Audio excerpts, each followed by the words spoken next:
Yeah, we're doing this commentary because we got nothing better to do with our lives. All right, let's start watching. What do you say? I say. I say. All right, well, I play. And here it goes. All right. This opening shot with the church, I shot at a wedding. The only wedding I've ever actually shot, because I decided I didn't like shooting weddings after that wedding. And it was probably one of the better weddings someone could shoot. So Good job. I like that opening shot. I do too. It was just something I shot on a whim. It was just a neat little church. Speaking of church, when we actually filmed this, it was they were actually having mass, and we had no idea. It was a Wednesday. I didn't know they had masses on Wednesday. Oh, you're a bad Catholic. Just like him. That watch. The watch is actually an antique owned by the priest. You doing good, my son? Yeah. And what about the time? 10 O'Clock Club. There's a story called the 10 O'Clock Club. And we shot that in my bedroom. Yep. You sat on my bed cloaked in a polyester cloth. It was hilarious. This right here, he actually messed up that line, and Yeah. the editor, you being the It editor. said time instead of time. Yep. So we took the opportunity to use it because he looked like he was upset because he messed up. Exactly. Time since my last confession. And I'm Rob Darren. I'm the director producer. Yeah. And I'm Jody Bruchon. I'm the editor, and I provided some of the miscellaneous sound effects and footage. What sin have you committed as of late? Father, I believe that I have sinned. This part here, I thought that could probably have been tightened up a bit. It sounded a little bit fake. But the reason I thought it worked in the end is that he sounds like he's reading off of a script. And as you find out later in the movie, it's kind of like he's doing this whole confession thing out of some sense of obligation and not being genuine. Exactly. So it makes sense when you watch the whole movie and you think about it that way. But at first, it kind of comes off like it's just bad acting, but it makes sense for the character. But may I start from the beginning? We had a spot there we cut where he said, I have yet to finish my confession, but he hadn't even started it yet. Just got in there. Yeah, the St. Christopher's Medal. This was shot in Sandy Valley, right on the border of California and Nevada. That's Suburban Key Party. Yes, it is. You know how much filtering I had to do to get that ringtone to work? That's actually one of their songs, but I made it a ringtone. Who's that? That is Kelsey. That is Amanda Jade. She is actually the true daughter of Donna Hamlin, who plays Bob Manette. So we have in that picture, you've got the two of them. It's true. Didn't you say that was an Easter egg too? The picture? No, not the picture, but when Barlow, Barlow. Yeah, that's right, Barlow. the guy she's buying lunch for, of course everybody knows who Barlow is. Salem's Lot, the lead vampire, of course. Yeah. See, I thought she probably shouldn't go from accusatory to really, like, I really want to help, but you didn't really have an opportunity to reshoot. Yeah. So We shot in Nevada. We shot it in 3 days. well, you shot that voice with your camcorder. Yes. You had her talking to a Panasonic HVX. Hey man, you do what you have to do, but you didn't have the girl yet. And by the way, we had she had just had a newborn baby, so this baby was crying, so we had to like. Oh yeah, I had to cut pretty carefully with that audio. A lot of processing went into that. I really love The Hitchhiker. Anthony Avery. What's this? If you dare. You say Dark Tower? That is a line from the Dark Tower, Yeah. which he actually flubbed up.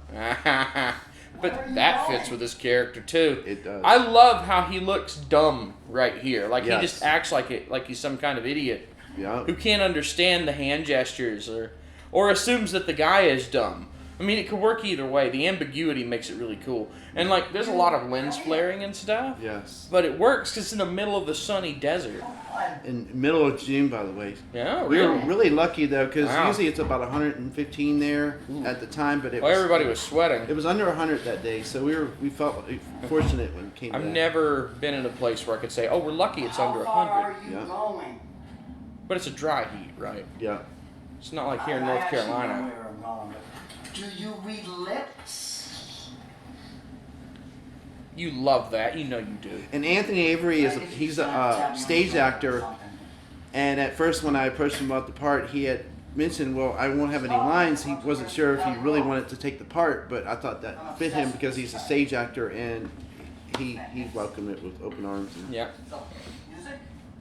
You never hear a word out of him. Not even in the raw footage. And that's Kelly Rhodes. Kelly Rhodes is actually the brother of the legendary guitarist Randy Rhodes from Ozzy Osbourne. And he did my music for my last movie, White Paint, which is my first feature film. And we'll see we'll talk about that a little bit later. Oh, Kelly Rhodes' music is something else, man. It is. It's truly different from a lot of what you hear today. What are you doing, roaming the desert? Now, I basically spent editing the whole desert scene begging for this to not be shaky because they were holding the camera handheld in the back seat. Yep. Yeah. And I tell you what, it was a little hard to edit, but I'm amazed they held it as stable as they did in the back seat. Yeah, thank God I had a really good camera guy that was the camera wasn't guy. shaky at all, which you'll see We'll later. see. Let's see how shaky he is. Boy, will you see. Now, Kelsey, my daughter. yeah, see, there's more to him. She attends college in Maine. And she does attend college in Maine, so we do have a reference to Maine in here. Yeah. I need to go to Maine sometime. We should go to Maine. I would love to go to Maine. We should go to Maine and say, hi, Stephen King, how you doing? Now, in the original cut, where Rob was working through all the stuff he shot, he made the desert scene really long, and it was actually my decision later that it was way too long, so we would cut the confession up and interlace it between the desert scenes to break them up, and it worked out really well. This is brilliant. It worked out a lot better, I mean, even than I could have expected. But it would have been the same. Now, this guy, Rob Morocco here, The faces he makes. oh my God, he could act with his face. And if you look at his hair, It's amazing. His hair, I had to gray his hair because that was an issue because he's playing basically a 50-year-old guy and he's 30-something years old. So I had to make him look gray. I knew something looked wrong. I can say any fucking thing I want. He's definitely a lot younger than his wife, Barb. Even though you're clearly But the reason I picked him is I saw one of his shorts and I watched him laugh and cry in the same scene, and that's what kind of sold me on it. I mean, that's kind of this movie, you know? Instead, you gotta get all ripped up again, tell The shaking kills me, dude. The shaking kills me. I can't deal with it. Yeah, I opted not to try and stabilize in post because the stabilization would have just made it look all weird and blurry. Yeah. And in the end, it's one of those things where you can't go back and reshoot it. The dialogue's what matters, so I did the best with what I could. Trust me, there's other footage that's worse. I actually reused this bit where he's kind of laying on the edge of the thing. Yeah. I took that one cut where he's just sort of lying on the A-pillar there. I think it's called an A-pillar. The door. And I cut it up, and I used it to break this up so you wouldn't have to keep seeing this guy's face constantly. But I'll tell you right now, this thing, right here, where he starts the improv, that's the best part. When he starts going He off. goes nuts. Right. He's taking Did you write that sitcom shit in the script? Yes. Okay. So I kind of can't tell. I love how he said that, like, you know, no pun intended. Yeah. I actually read that Because you can too. totally hear me. She has no idea her mom's went off the deep end. Her mom's fucking nuts. Oh my God. I think I color corrected this background so the sky would look a little more blue. Yep. I had a lot of trouble with the color correction, making the sky blue, because the reflections of the color in the sky were also coming in on him. Now, the look on the hitchhiker's bluer than the look on him. I didn't change that because the way I'm seeing it, there's yellow on him because the sun's coming from that side, but it doesn't seem like it was coming in the other side. It also kind of has a bit of a mood split to it. And I love the mountains in the background. This is one of my favorite. Yeah, I actually I did a lot of color, just minor color tweaking because I really wanted those mountains. I really wanted them to stand out. condoms laying. Is this is the improv here, isn't it? Yeah, this Yeah. is the improv. Fucking no. This. Did I see Cowboy Bob? That was all Fucking wants to improv. know. The test audience that we had for the screening in here before we finished the edits laughed to death, like, you know, Cowboy Bob running down the street with his underwear. I almost shot his fucking brains out. Fucking shotgun. And blew they his were fucking head just, off. they Yeah. were, this couch was full of laughing people. I'm way better looking. I'm way better looking. Like a younger guy. Way better looking. Who's been into like me because I look young. He's vibrant. You know? Yeah. I work my balls Very, off. very vibrant. You can't even fucking stay Yeah. faithful. Part of the coloring thing is it looks warmer when you look at him. It looks cooler when you look at the hitchhiker. So And that works. yeah, it kind of gives you that eerie. She's the horniest You chick know. ever now. Some colorist in Hollywood is crapping his pants at the color temperature changes, though. Mind if I pull over into some random abandoned trailer and take a leak? This town is full of abandoned houses, and we obviously there wasn't no rest areas around here, so Well, we tell them about the people. And then actually we were filming this, and someone had showed up. There was a house across the way there, I guess. Someone had lived there, and they showed up, and they were giving us this weird look. Why are they filming in this abandoned house? So, trying to make it look like it was like maybe a rest stop on the side of the road type roadside thing. It didn't work out very well, but I think it kind of Easter fits egg. with him. Oh, yeah. The Chattering Teeth. From what? From the Chattering Teeth. Oh, yeah? From actually the same... you see him reach up for his medallion. I wish we could have gotten a rack focus of him doing that. Yeah. But, you know, wishes, whatever. See the cameraman in the rearview mirror? Yeah. Isn't moving at all. You don't notice him moving. Like a statue. Did a good job. It was Barb. She's the one having the Yeah, but extramarital affair. the desert trailer thing, I think that the only reason that it works is because it looks so weird.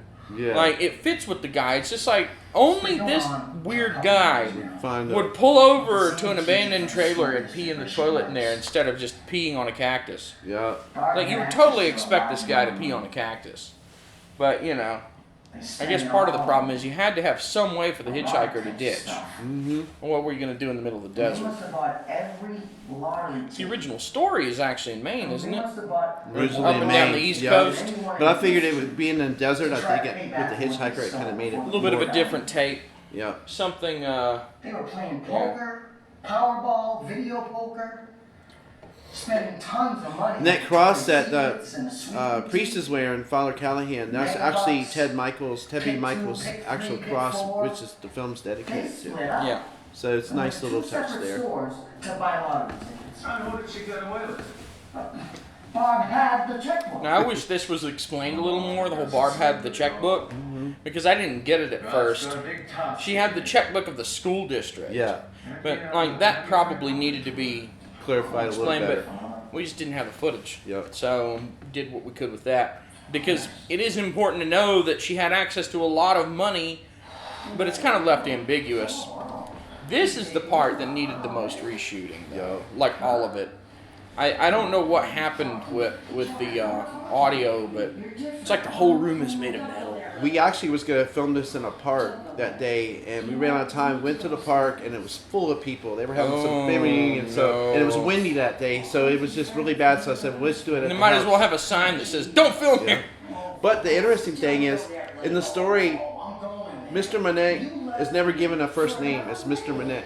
But I gave him his first name, Blaine, and as any Stephen King fan would know, Blaine happens to be the suicidal locomotive in the Dark Tower. And he uses a quote from the Dark Tower. Yep. I thought Blaine fit him perfect, though. This guy. And she says, "Don't go there 100 times." So, I don't know. It kind of works, it kind of doesn't, but in the end, it kind of fits with the way that she doesn't really know what to do, and that's why she lashes out. Yeah, because she's just... Being accused and like, and all she knows is, "Don't go there." And she Don't already go there knows because she's she doesn't leaving want to talk about it. Yeah, she already knows she's leaving him, too, Yeah. so... It's almost like she prepared to, like, have her little speech to him. Yeah. She's leaving. But that's not what happened there. Yeah. Like, she didn't exactly go according to plan. So yeah, this That slam, Yeah. that was the metal door at the back of my business 3 locations ago. Nice. Yeah, I walked down the back hallway and I recorded the slam sound of the metal door automatically closing. It was pretty great. Look at this. Like, you know he's just thinking about, like, naked people bathing in lottery tickets Sex and banging. lottery tickets, yeah. Right, orgies in a pile of lottery tickets. That's what's going on in his head. And then he's just like, Father, did I break your brain? I can't really deal with the thoughts of nipples. The test audience liked this too. This whole thing where the priest is thinking about porn or whatever. And a lot of people may recognize Doc Finnis.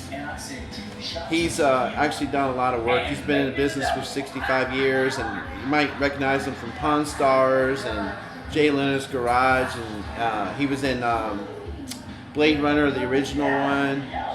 What did he do in the original Blade Runner? He was one of the little scientists they had. You know how they had the scientists working and stuff? Isn't this whole place called Dive Bar? It's called the Dive Bar, yep. Yeah. Now, one of the things that irked me in editing, they drank different drinks at different times. So I couldn't cut some of the footage, like cross-cut it, because I think they had like a fruity drink in like a martini glass at one point, and I couldn't use that along with the tequila. So, because in the raw footage, there's a spot where they go like 2 shots tequila, you know, I want something else. Make it a double. Right, and like I had to cut out all this footage where different drinks were because I thought I could make it work and I couldn't. So there was a lot of cutting involved. There was a lot to work with, and I had a lot of choices I could make. But I thought this was the part that advanced the story the best. And we started with a much longer scene here. Yeah. Like this bar scene was way too long. It was way. The raw footage was too long. The script was probably a bit too long. But just when it played out, it was really long, and we cut probably half of the intended scene. Here's the big Easter egg. Yeah. When he's walking in the bathroom in the dive bar, of course there's a story called All That You Love Will Be Carried Away, and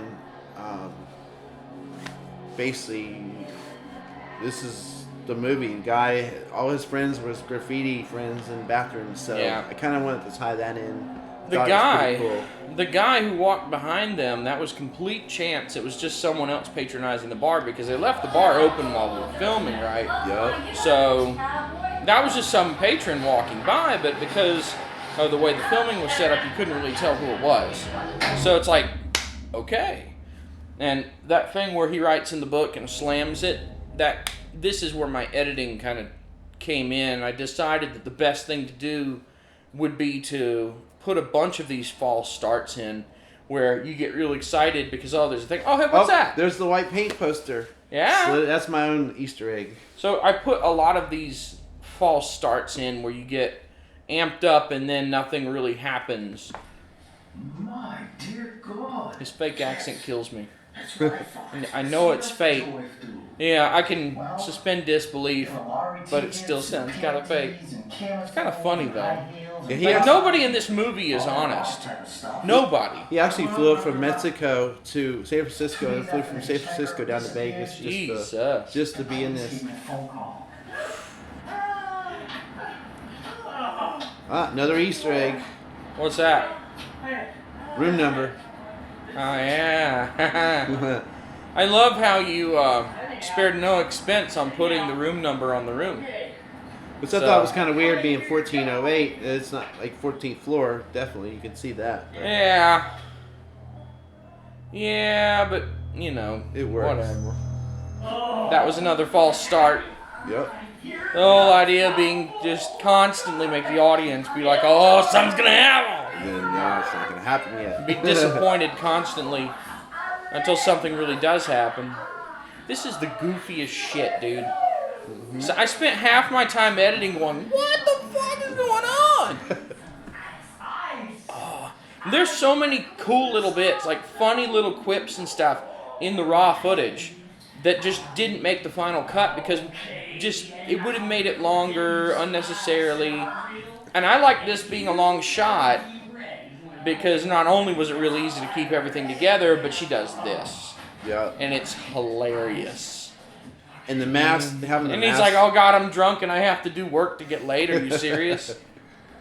Nah.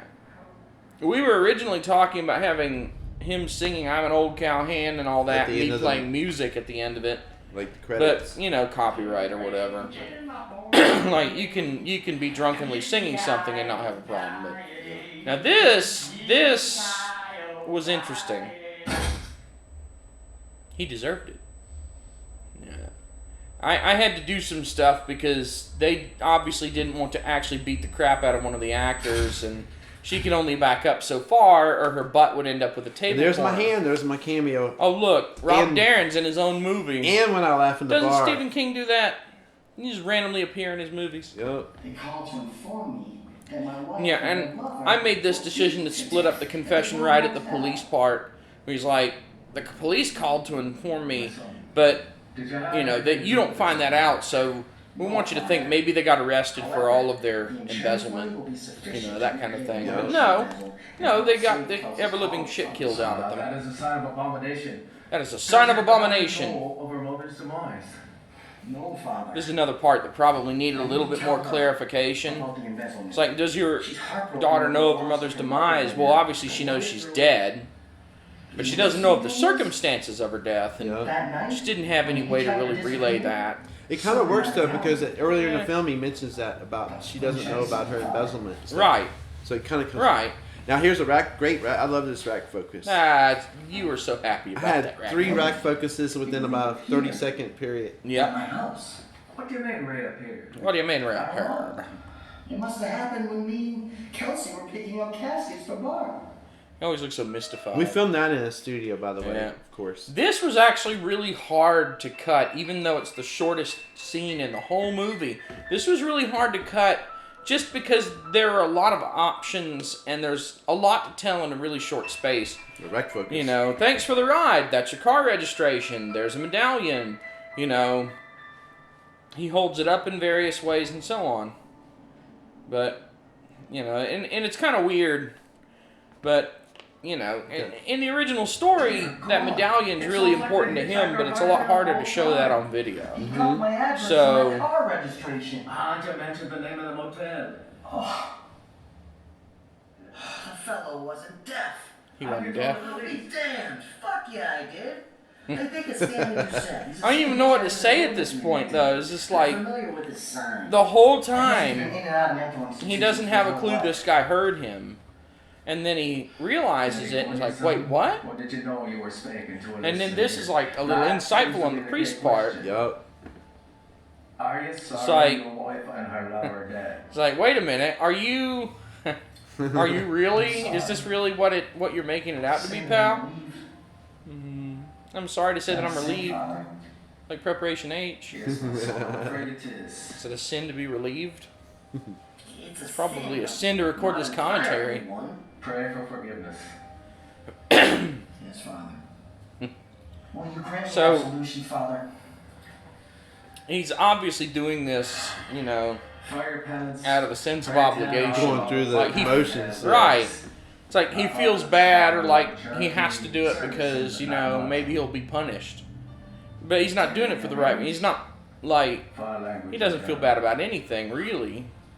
He just, he has some religious in my car. trailings. Yeah. And intentionally had the hitchhiker kill But my here he wife. is he's trying to think about it, like rationalize Trying to it. rationalize the whole situation. Yeah, and he just doesn't. And keep praying for forgiveness. Fine. Where'd you shoot that? Is That was in Vegas at the Indie Film Factory. Yes, My Father. buddy Kelly over They there. helped you out a lot. They did. What is it? Didn't you say that where'd those chairs come from? Well, I built the set myself and got the drapery and had it shipped from North Carolina. Didn't have the chairs. I was actually looking for chairs, and when I walked in the studio and saw those two chairs there, I said, we're gonna use those." And Yeah. Ah! Yeah. That's how you tie up this character. You spend most of the film feeling bad for the guy, and then you realize the last. he's 30 actually seconds. pretty happy that the bitch is gone. Yep. Right? Like, he's happy about this whole thing. You know, his daughter's mother is dead, Yeah, blah, blah, blah. But it'll catch up to you, boy. And there you go. Conscious. There's the conscious. Yeah, the conscience is biting him in the ass. And it's beautiful because it's ambiguous. And Kelly Rhodes, this piano bit here is actually the opening song. It goes into this segment halfway through that song. And it's beautiful for this because it just goes nuts. Just like when after you that. slowed it down for when she was going back into bed before she gets Oh yeah, murdered. that's right. Whenever after she gets killed, Slow down. it's that song he put in the CD player slowed down to about 60% speed or 70% speed. Yeah, it's pretty cool. And this was That's Kelly Rhodes too. And he just did this like improv, right? Like this song, he played it and had the people singing around the like around the piano. the stuff you're seeing on screen. That's actually me driving from my home in Siler City. I don't remember exactly where I was driving, but I strapped an action camera to the back of the car with a suction cup and just drove. And it works at night. Well. Works perfect. And it ends with him driving, and you know he's obviously in the desert in western United States. Well, this is in Siler City, North Carolina, small town anywhere. So it's just perfect. Like he's just moving on. Moving on through life. Right, and the song's about moving on, and this footage I randomly filmed it because I love playing with cameras and filming things.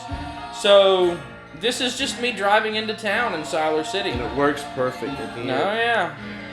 Especially at the end of the credits, when you start getting in downtown proper, and I take a right turn and a car goes by. It's like just the one of my timing. favorite things. It just works. And the way it fades out, I love how the green light is the last thing you see. Yeah, it's pretty great. But you know, it's better than bland credits. I mean, a lot of films. I actually looked at credit sequences for films, and I found that a lot of movies just end with black credits with white text scrolling up, and that's the end of it. A few of them go really crazy, feature-length films, but nah. I figured just make it simple. And It is in Cat Productions. That's a trace of my cat's face. Well, one of my previous cat's faces. And you really brought this film to life too. Well, that's the end of it. So, And Ted Michaels, have a good one. Ted V. Michaels is dedicated to him, and he's just, if you IMDb him, you'll see that he's just done so much work over the years, and he taught me a lot. yeah. Well, unfortunately, you may not get that dedication in the commentary if I don't cut it, because the actual movie's over. Oh, it's As soon over? as the movie's over, the commentary's Still over. got but- wine. All right, I know. It's like, but no, the movie's over. The commentary that will go in the embedded track is over. But what I'm thinking we're gonna do, since there's plenty of room on the DVD, is and you're watching this right now. If I do this, we're probably gonna just put this video of us doing the commentary track. We're just gonna put it on there, and just that's it. Just let it roll. And you get to watch us drink $10 box wine from Walmart in fingerprinty wine glasses. Yeah. But it was something else, man. It was a journey. I mean, That's an understatement. 2 years ago, I got approved to do this through Stephen King, and it was 4 months of pre-production, a lot of work, of course. And then when I went into Vegas, I was scouting locations. I had to scout from here, and when I got out there, I had to make a lot of changes. So I was out there 9 days. We shot 3 days. A lot of the problems with your raw footage came from all the changes you had to make. Yeah. It's like you had things planned. You had a whole plan completely laid out, and then things didn't work as planned. Thank God I had Plan B, Plan C, and Plan D. I had some backups. There was a scene where you added this really makeshifty cross to the side of the road, but it didn't work because it wasn't in any of the other shots. Continuity issue. Oh yeah, there are some continuity issues. If you the window. you're watching the extended commentary now, yeah. When the hitchhiker's looking through the window and gets in, you'll notice the window randomly becomes open and closed the whole time. It's gonna drive somebody crazy. So there's some stinking movie nut out there that's just going, "Oh my God, the window's open! Oh, now pick one." Or the camera guy Romeo in the mirror at the. But I give him this. He was steady. Well, I'll tell you what, yeah, and one of the fun things too is when the car pulls off the road, you can see the camera, like the whole crew's standing around. while this filming is going on, when the car pulls off the road. Now, what I did was basically I contrasted it up and I made it so you can't see that. Yeah. But no, there are, especially in the raw footage, a lot of shots where if you look at the tires, the shine of the tires, you can see reflections of a whole crew of people standing around watching this car park. It was like that in the when the hitchhiker disappeared too. You could see that camera clearly on the car reflection, and you were able to fix that. But it was great. Now I opted not to fix the hitchhiker or the camera guy when the hitchhiker vanished because he stood so still, and I thought it would be funny. Great. The other thing is I actually did test crops where we would try to cut the mirror out and so on, but the problem is you can't just like cut a side off of a frame in a movie. Obviously you have to shrink it like this. It has to remain in the same ratio. Mm-hmm. So if you cut this side off, you either have to cut some of this or some of this, but we really needed the top and bottom because he reaches into the car, gets out, stands up. Yeah. So if we cut enough to cut the cameraman out, it wasn't worth the effort. Exactly, and it's one of those intentional goofs that it's just in there. I thought it would be hilarious anyway. I mean, this is like I didn't notice it. You didn't notice it. One day you noticed it. Well, remember when the little focus group we had the. Wait a minute, you didn't even notice it, did you? You took had some guy. It took a while for me to notice. At some point, either you noticed it or someone told you about it. Yep. But yeah. There were like one or two just perceptive instances where this guy either saw it or someone told him about it, but otherwise most people didn't see the guy in the mirror. Nope. Now, I had thought about like blurring it or whatever, but that only made it more obvious when I tried it, and it wasn't worth the effort. Mm-mm. And really, I mean, he doesn't even move. You can't even see him move. Yeah, the boy was stable. You got to hold up small objects for a long period of time to get to the point where you can do that. And I was blessed to get him too. I actually met him on Craigslist of all places because I shot on a very low budget, and all the actors that were in there, they're professionals, but they did it for me, because they're friends of mine. And I found Romeo Valentino on Craigslist, and we had conversations before we shot, so I felt comfortable with him. But I did have a plan B. I brought my own camera. I had plan B, plan C, but he turned out to be a great pick. He was very, very thorough, which was good. Well, another thing that I think is very nice about your production here is that the cast and crew are not just people that were involved in the production of the movie. They've actually been watching our cuts and giving feedback. Yeah. So to some extent, there's at least approval and at most some feedback that they've given to help with the movie, to help shape it after their job was done. Exactly. It's like they don't have to watch this and be like, oh, hey, yeah, this, that, and the other, or this is my opinion. They didn't have to do any of that, but they did. So you have all these people that really wanted to do it, but on top of really wanting to do it, they really want to help long after they've done what they're required to do by whatever. So there's just a lot of people who really like this and that helped out a lot.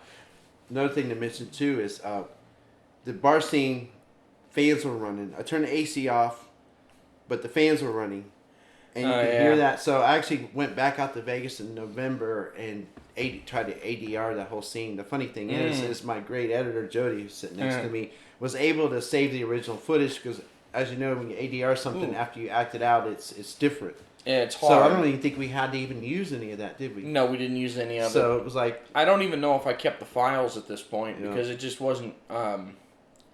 The problem is it's very hard for a person to pretend to do what they did genuinely the first time. So, like, the whole Cowboy Bob... like, when he laughed in the ADR, it wasn't as genuine because everything was forced. He wasn't in the character. He wasn't. And that's part of the problem, especially with ADR, is like, you have to have someone who's used to that, and otherwise it doesn't work. Yeah. You can't... It's so hard to pretend to be what you were during the performance.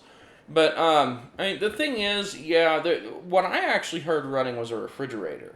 So I think the mic was picking up the refrigeration behind the bar for all the drinks. Sure, yeah, because they were open.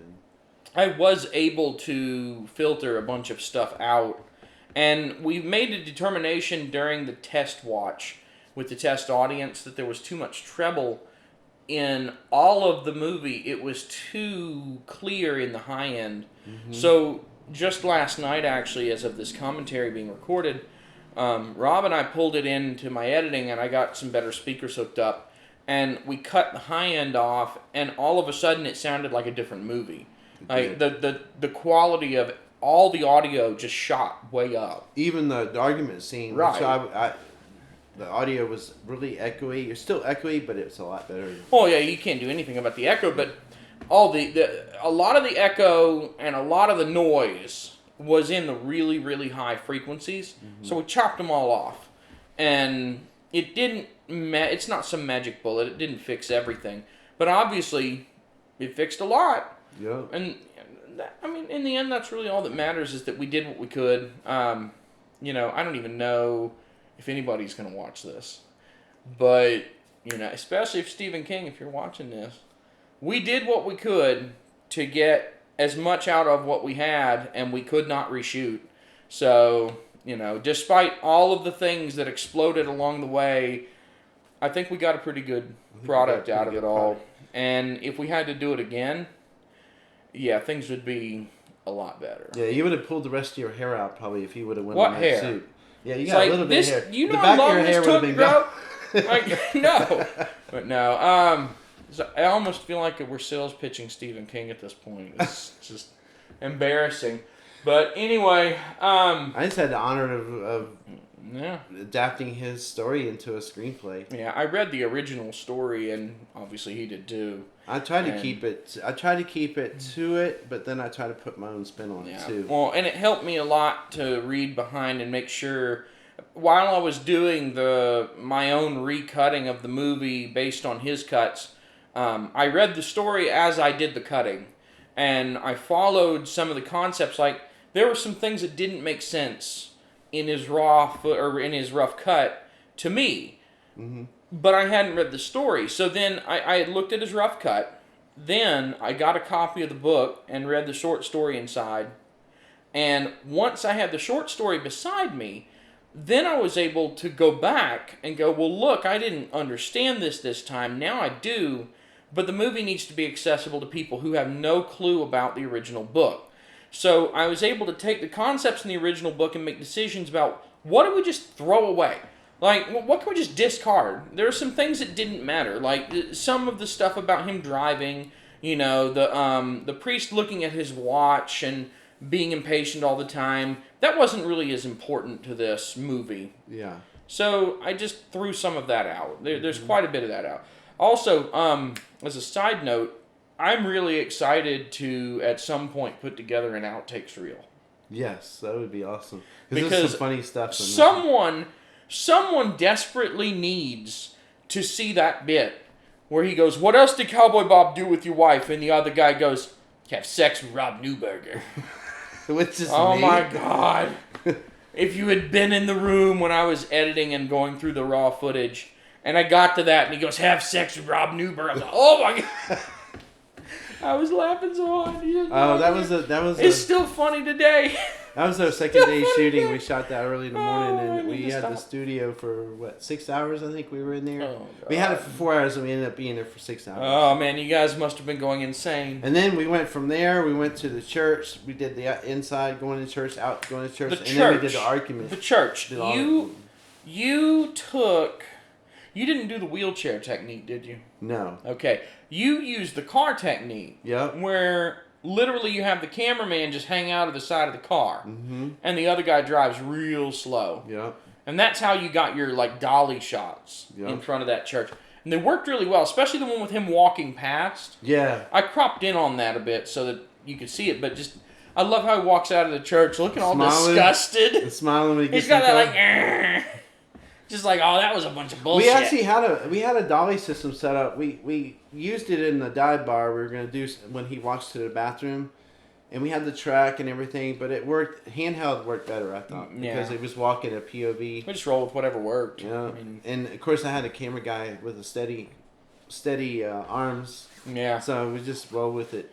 Yeah, I keep trying to think of what else we threw away because we threw away so much stuff. We threw away the one when he's pulling up and the tires coming up. That was kind of cool. You had a lot of shots of the car stopping that you had put in the rough cut.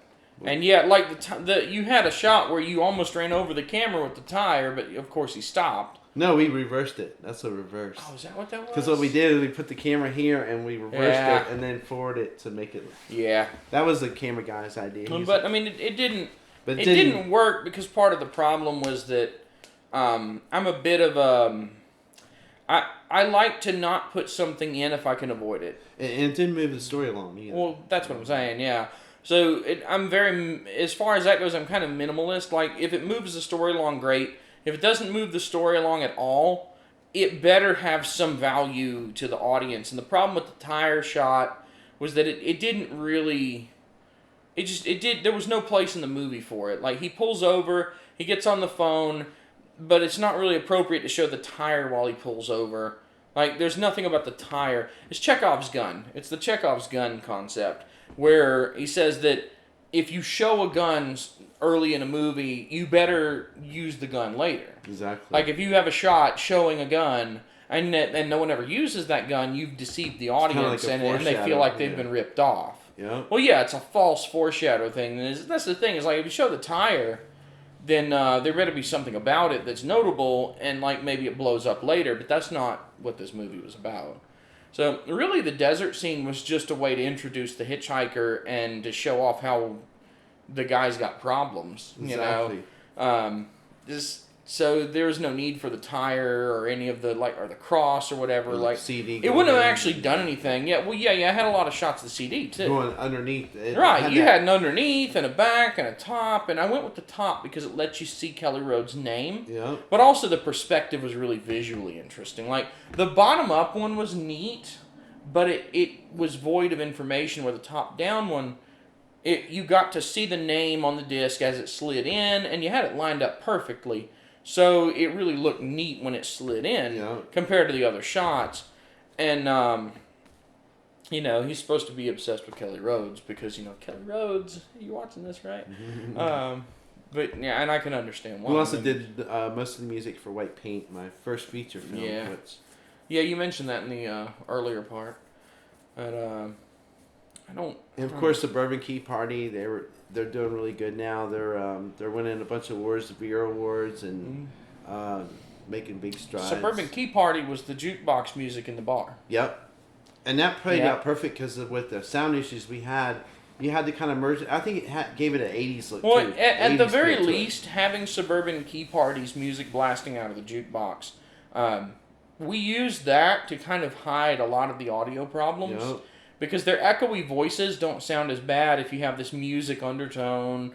You don't notice as much. Like if it just sounds like a refrigerator and a bunch of echoey voices, it's not so great. It's more like it was like a beach, not a beach, a bar atmosphere. Right. It's like a busy bar. And that was another one where I cut the highs off and I put a reverb on it so that it sounded like it was distant, and it's just like booming in the distance like a regular jukebox. And when I found out that playing that track underneath it also made you not notice a lot of the other problems. It's like, well, hell yeah, we're going to do that. Yep. The hardest part with that whole bar scene ended up actually being the transition between when they're talking and when the guy goes in the bathroom to write down the hotel number that he overheard them say.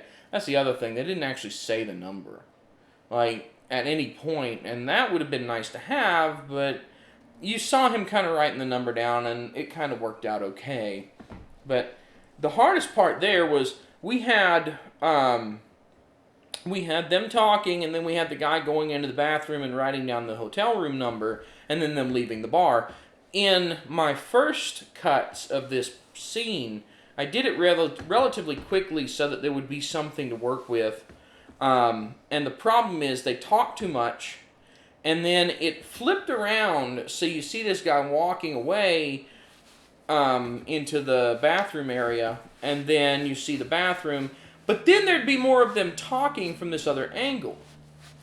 And you couldn't understand what the hell they were saying.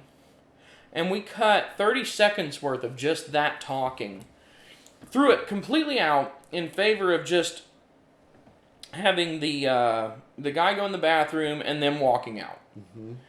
But there's all this dialogue that was thrown out. That, there could have been more added to the story through that. Part of the reason I had to throw some of it out was the drink changing. And the audio, of course. And I just couldn't get the audio to line up.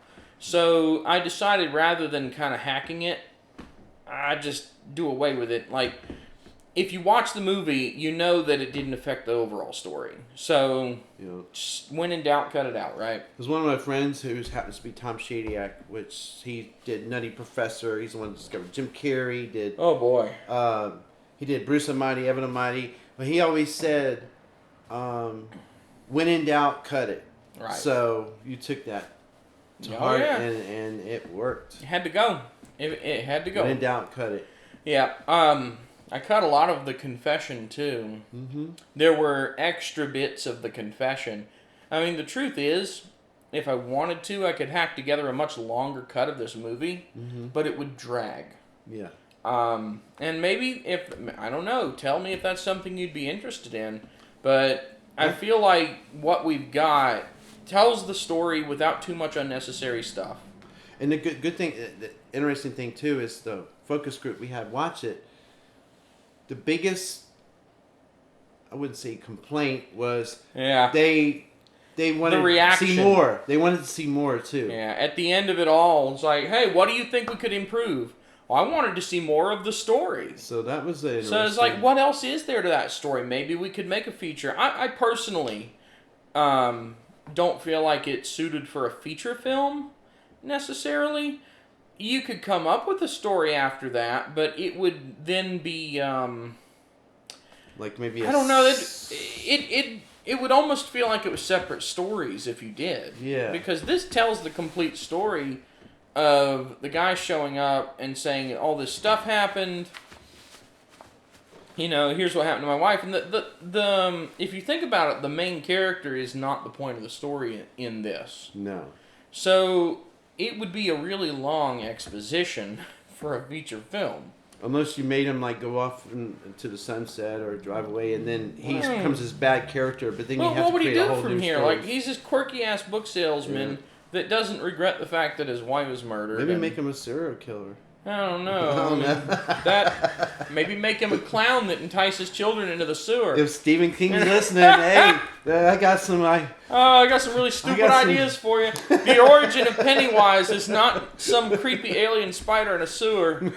No, it's a disgruntled book salesman whose wife got murdered. But the story intrigued me though. The way, of course, having a micro budget, I had to pick something. I couldn't pick science fiction, spaceships. Some of his stories, it gets kind of out there as far as like the production value. I mean, you could, but it'd be like this one I saw called Space Trucker Bruce. Oh no! He made his ship. He made the set out of painted cardboard. The Ed Wood stuff. It looks like painted cardboard. Like Ed Wood, it's funny. He talks to a Daisy Sour cream container with googly eyes, and it talks back to him. Or when and it's all in his head. But yeah, he goes crazy in space. Basically, he transports pork fat in a spaceship. That's funny though. But yeah, he did a spaceship by spray painting, and I know it was spray painting because of the way the cardboard looked. But yeah, spray painting cardboard gray, and he made ship consoles and stuff out of cardboard. So you could have done it, but it would have probably looked like that. Did you ever watch Ed Wood when he does the hubcaps and makes flying saucers out of them, and you can see the strings and everything? I love that stuff. Oh dear God! But yeah, I'm glad you haven't made a space movie. It was a 2-year Oh, process. you totally Ed Wood that up. Anyway, oh man, what was your budget on this? What would you say? It was I mean, it was around $6,000 when it was all said and done. Mm. That's going to Vegas. I had to go to Vegas twice. And Yeah. now, good thing is I was lucky because I got to stay with Donna for 9 days when I filmed, so that saved me money there. All my actors, Ross, who played Father Callahan, he actually flew up from Mexico to San Francisco, down to Vegas, all just because he wanted to be part of the Stephen King movie. And then Rocco, he had just got done working like a 10-week. He does game shows. He does cast game shows and he does stuff like that. He just done like Deal or No Deal, I think it was. It was like 10 weeks straight And he drove from California that night and got there in the morning. And Oh man, he must have been tired. He was tired. Well, he looked it. Did you do the confession first? No, the first night was the bar. That was the first night. We did the bar and the motel back to back. And then on Saturday, we did the confession in the morning. Then we did the church going in and out. And then we did the argument. And then Sunday was the desert. Yeah. That was our last day. And that covers it. It just occurred to me, I hope no one notices that... We did the finding the note. That was the same day as the argument, of course. I hope no one noticed... Oh, you know what? It occurred to me, finding the note... Well, the note was on a car registration. I think it was your car registration. North Carolina. North Carolina. And the ending footage is in North Carolina. Yeah. For the credits. In the very end.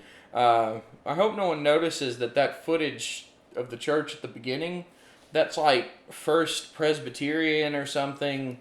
No, it's Catholic. Over on 3rd Street over here in Siler City. Oh, I see what you're saying. So the actual opening is a church in Siler City.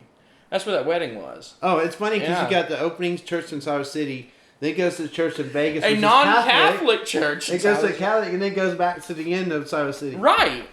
And Isn't that great? The ironic thing too is we got a Italian Blaine from Boston or Rocco, and then we got the priest, which is like an Irish priest, his accent and everything. So kind of a fake Irish priest, a so obviously fake Irish priest. But Rocco reminds me of a little Joe Pesci and Tony Danza put together, kind of a mixture.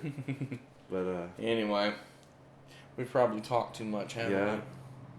Well, if you're watching, it was great. I thought you had reservations about doing commentaries, and were worried that you'd need notes so you wouldn't sound incoherent. Well, I didn't want to I wanted to make sure I kind of covered it.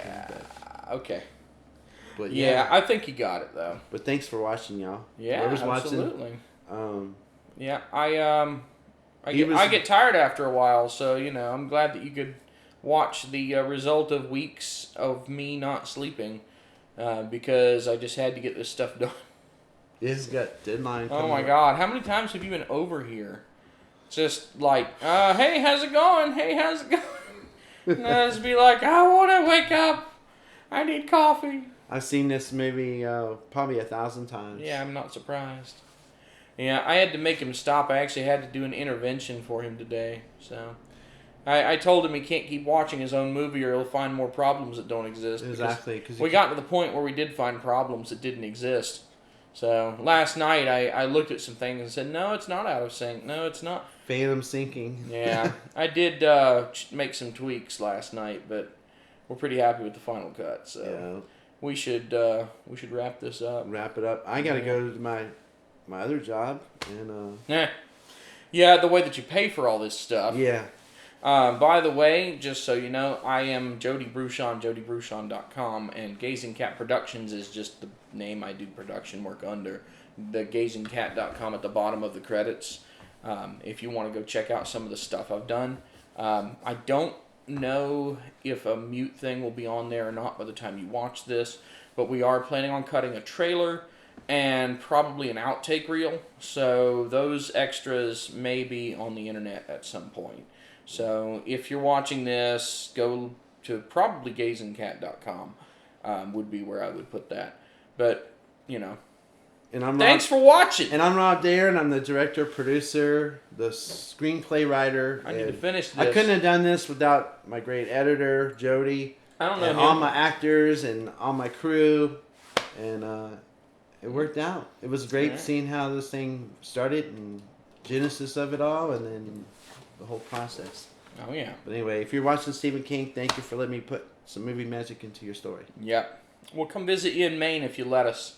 Promise, I've always wanted to visit. So don't worry, we won't bum rush you. No. But it seems like a pretty cool place. So, all right. Well, all right. Let's shut this beast down. All right. Have a good one, everyone. Thanks for watching. Peace out. Good night. Good night.